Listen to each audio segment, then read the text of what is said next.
W, X, Y, and Z. Now I know my ABCs. Next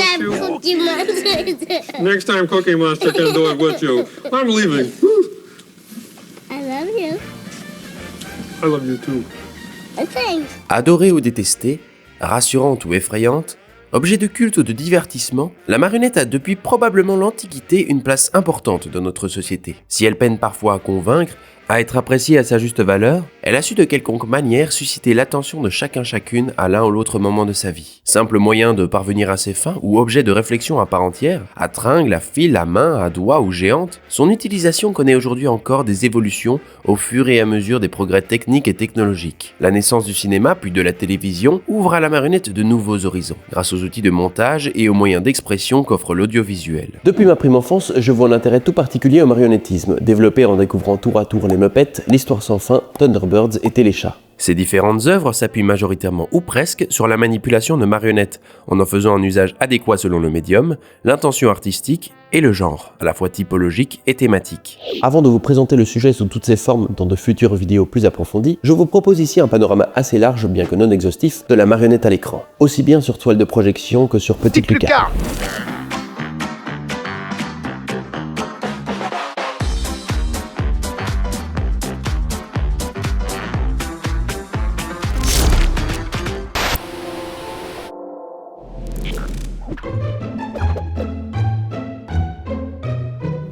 D'abord, qu'est-ce qu'une marionnette ? Si l'on s'en fie au Robert, la marionnette est une figurine représentant un être humain ou animal actionné à la main par une personne cachée. Voilà une définition assez réductrice qui ne prend pas en compte d'autres exceptions. Une marionnette peut très bien représenter un objet et être manipulée par une personne découverte. Dans le cas de la ventriloquie, le manipulateur interagit avec sa marionnette et se charge de faire exister deux êtres à la fois. Dans d'autres cas, certains et certaines marionnettistes manipulent des figurines à découvert, mais parviennent toutefois à se faire oublier, non seulement en portant des vêtements sobres, noirs, mais surtout en faisant en sorte que l'attention soit portée sur le sujet animé. Dans son ouvrage historique sur les marionnettes en Europe, l'historien Charles Magnin introduit la marionnette comme une évidence. Tout le monde sait que les marionnettes sont des figurines de bois, d'os, d'ivoire, de terre cuite, de carton ou simplement de linge, qui représentent des êtres réels ou fantastiques et dont les articulations flexibles obéissent à l'impulsion de ficelles, de ressorts ou de fils métalliques dirigés par une main à droite et invisible. Cette définition simpliste exclut à nouveau d'autres possibilités, mais présente cette fois plusieurs types de manipulation. Dans son livre The Art of the Puppet, sorti en 1965, le marionnettiste américain Bill Bird donne plus de poids au sens du mot marionnette. Une marionnette est une figurine inanimée mue par l'effort humain devant une audience. C'est la somme de ces qualités qui définit la marionnette de manière unique. Au sens figuré, une marionnette est une personne sans caractère et manipulée, dépendante et sans vie propre. Cette expression est assez révélatrice de la vision réductrice du pantin, forgée dans l'inconscient collectif. Pour autant, il faudra dépasser ce statut d'objet, faire de la marionnette un être à part entière, quelle que soit sa condition, son apparence réaliste ou factice. Mais pour rendre cette vidéo plus accessible, nous nous contenterons de définir la marionnette de la manière suivante. Une marionnette désigne tout objet auquel on insuffle une vie propre. Ces figures, le plus souvent antimimétiques, trouvent quelques affinités avec l'histoire et la préhistoire du cinéma. Les nombreuses machines optiques pré-cinématographiques, telles que la lanterne magique et son dérivé le fantascope de Robertson, permettant la projection des fantasmagories, rejoint le domaine marionnettique en tant que spectacle d'attraction présentant des figures évoquant l'idée de double. Par ailleurs, le succès quasi immédiat du 7e art en Chine, dès 1896, tient du rapprochement effectué avec le théâtre d'ombre chinoise, pratique marionnettique traditionnelle, d'où la dénomination Dianying pour désigner ce médium moderne, signifiant ombre électrique. Dans ce qui constitue encore à l'époque l'Empire du Milieu, il ne s'agit là que d'une évolution technologique naturelle de cet art important. Les ombres chinoises possèdent aussi en commun avec le cinéma le large écran blanc, éclairé ici par une lampe à huile ou une lampe électrique, et derrière lequel s'animent des marionnettes en 2 dimensions, généralement de petite taille, entre 30 et 50 cm de haut, entièrement articulées et le plus souvent présentées de profil. À l'ère du cinéma muet, les marionnettistes furent parfois eux-mêmes convoqués pour promouvoir cet art naissant. Avant d'intégrer l'espace audiovisuel, qui l'a converti en image simulacre, irréelle, la marionnette, d'abord tangible et ancrée dans la réalité, appartient au domaine du spectacle vivant. Ces manipulations diffèrent autant que l'espace qu'elle occupe, suivant les coutumes, les cultures et les formes d'expression artistique. Elle peut être manipulée par au-dessus, en se cachant derrière un castelet, ou mue par une personne visible pouvant se déplacer n'importe où. Mais à présent, intéressons-nous à son utilisation dans le 7e art et à ce que cette nouvelle combinaison, voire connexion, permettra de développer.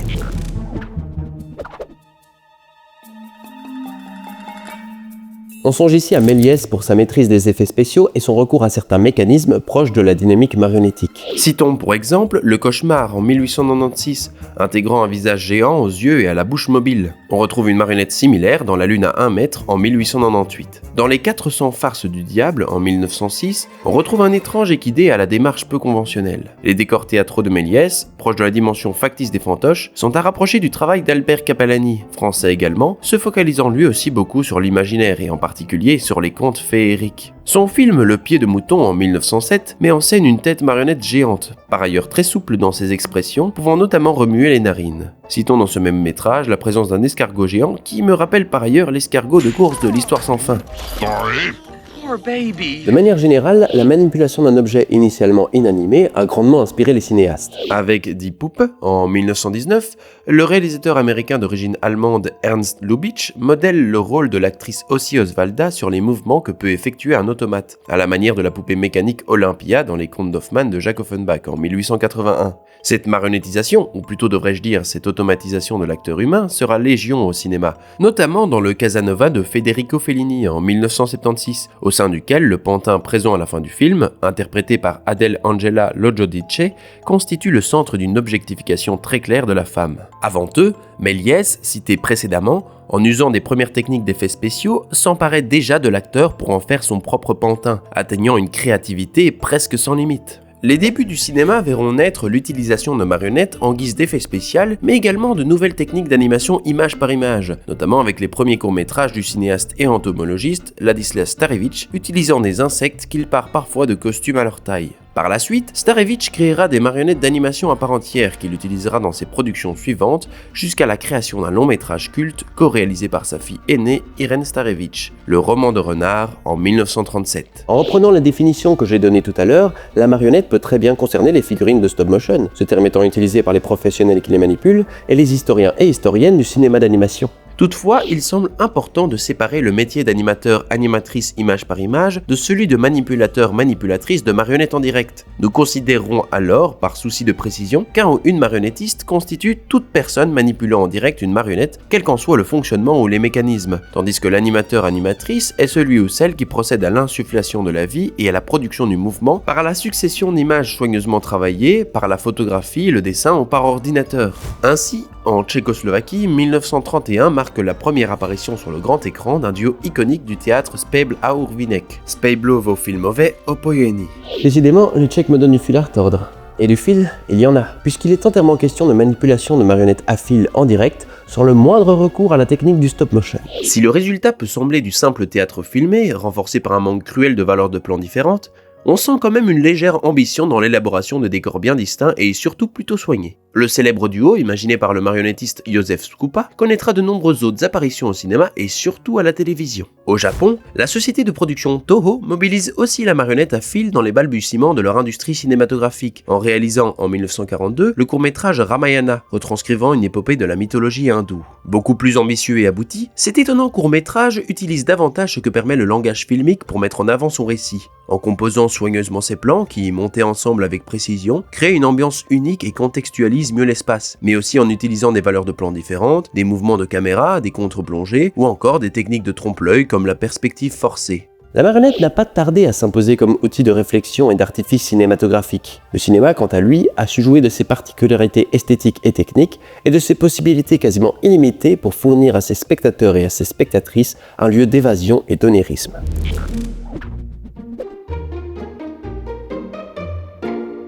Tous ces nouveaux possibles permettront l'éclosion de multiples œuvres de fantasy. Si l'univers cinématographique Universal Monsters débute avec Le Bossu de Notre-Dame en 1923, réalisé par Wallace Worsley, et Le Fantôme de l'Opéra en 1925 de Rupert Julian, l'âge d'or de cette série se situe dans les années 30, notamment avec Dracula de Todd Browning en 1931, dans lequel des marionnettes de chauve-souris sont manipulées, parfois pour signifier la présence du vampire sous sa forme animale. En 1933, Alice au Pays des Merveilles, réalisé par Norman Zenos MacLeod, s'impose comme l'une des premières adaptations sur grand écran de l'œuvre littéraire de Lewis Carroll, après les versions muettes de Cecil Epworth en 1903 et de Young en 1915, présentant tous deux des acteurs costumés de la tête aux pieds et pourvus de masques fortement rigides. L'objet filmique de MacLeod use certes aussi d'acteurs humains, déguisés et grimés, mais parvient cette fois-ci à donner davantage de couleurs et de nuances aux expressions faciales d'une partie importante de ces créatures caroliennes, comme le personnage approximativement expressif d'Humpty Dumpty.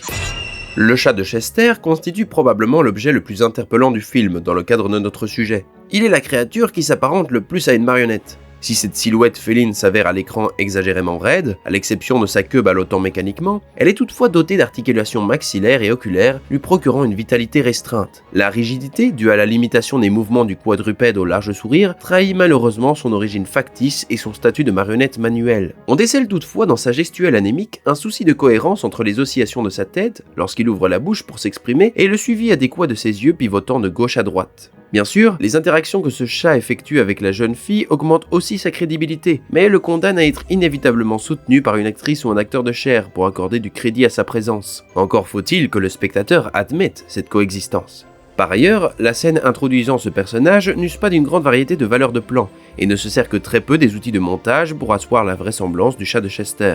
L'année 1933 va aussi naître un autre film d'exploitation, King Kong, de Merian Cooper et Ernest Schoedsack, intégrant un mode de jeu de la créature fantastique très différent. Pendant longtemps, les spectateurs et spectatrices se sont fourvoyés concernant la nature du gigantesque singe, pensant dans un premier temps avoir affaire à l'interprétation d'un acteur en costume de gorille. Il aura fallu attendre les années 50 pour que les trucages soient révélés au grand jour. Derrière cette astuce se cache l'ingéniosité de l'animateur Willis O'Brien, qui avait précédemment opéré sur le film The Lost World d'Dario Hoyt en 1925. L'usage de stop motion, technique d'animation image par image, nécessite un plateau de tournage modèle réduit et l'intégration de l'animation obtenue aux prises de vue réelles tournées avec les acteurs et les actrices. Ce qui semble être un gorille géant dans King Kong n'est en réalité qu'une figurine haute de 45 cm. Pour cela, la première technique fut d'animer les personnages de façon synchronisée avec l'arrière-plan filmé en prise de vue réelle, agrémenté de décors miniatures.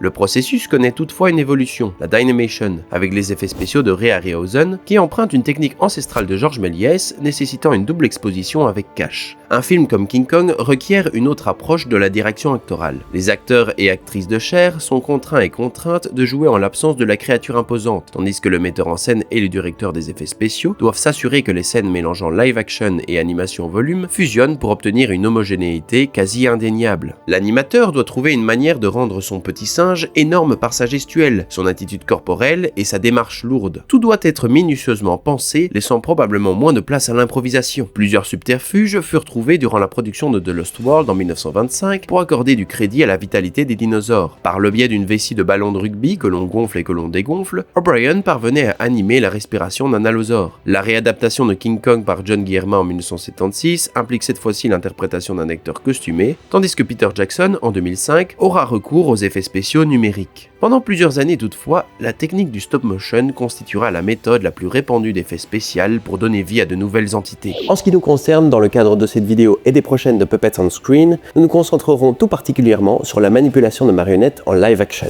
Si la marionnette manipulée en direct va continuer de connaître une évolution au cinéma, elle va surtout s'imposer avec la démocratisation de la télévision. Et pour découvrir tout ce pan de la marionnette à l'écran, je vous donne très prochainement rendez-vous pour la partie 2 de ce prologue.